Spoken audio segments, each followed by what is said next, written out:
embarrassing.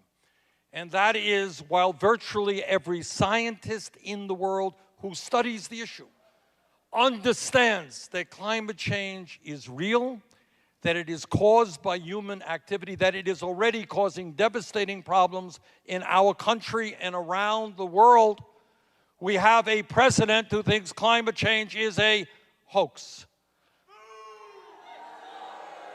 President Trump listened to the scientists and not the lobbyists from the fossil fuel industry.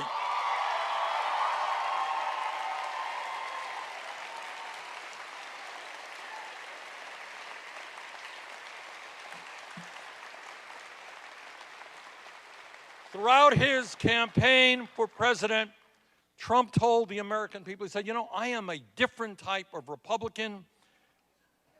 I am not going to cut Social Security, Medicare, and Medicaid.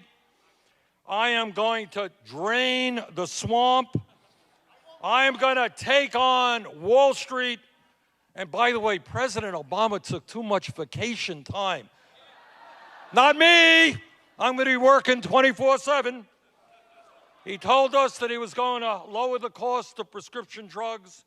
He was going to completely change our disastrous trade policies. He was going to reinstate the Glass-Steagall Act of 1933, and he was going to raise the minimum wage to at least $10 an hour.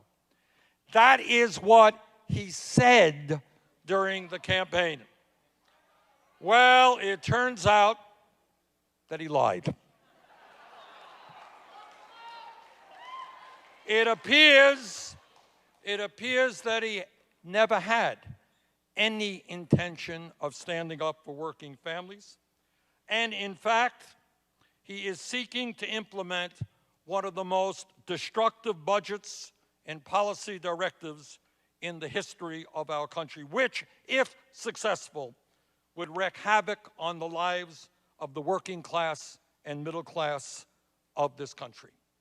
President Trump, you are not protecting working people when you support a health care proposal which provides $300 billion in tax breaks for the top 2%, throws 24 million people off of health insurance, defunds Planned Parenthood,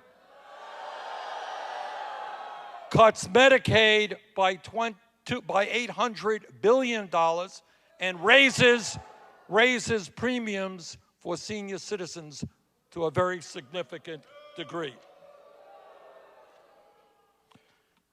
You don't help working people when you appoint people to your administration who have devoted their entire political lives to figuring out how they could best cut Social Security, Medicare, and Medicaid. You don't drain the swamp when you include more billionaires in your administration than any president in the history of our country.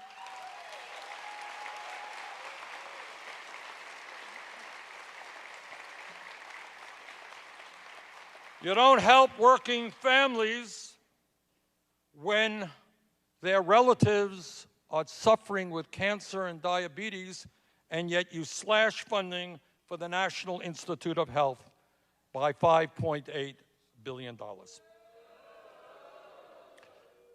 Brothers and sisters, we are facing a pivotal moment in American history. There is no doubt in my mind that the progressive agenda, an agenda that works for working families and lower-income people and seniors, this is the agenda supported by the overwhelming majority of Americans.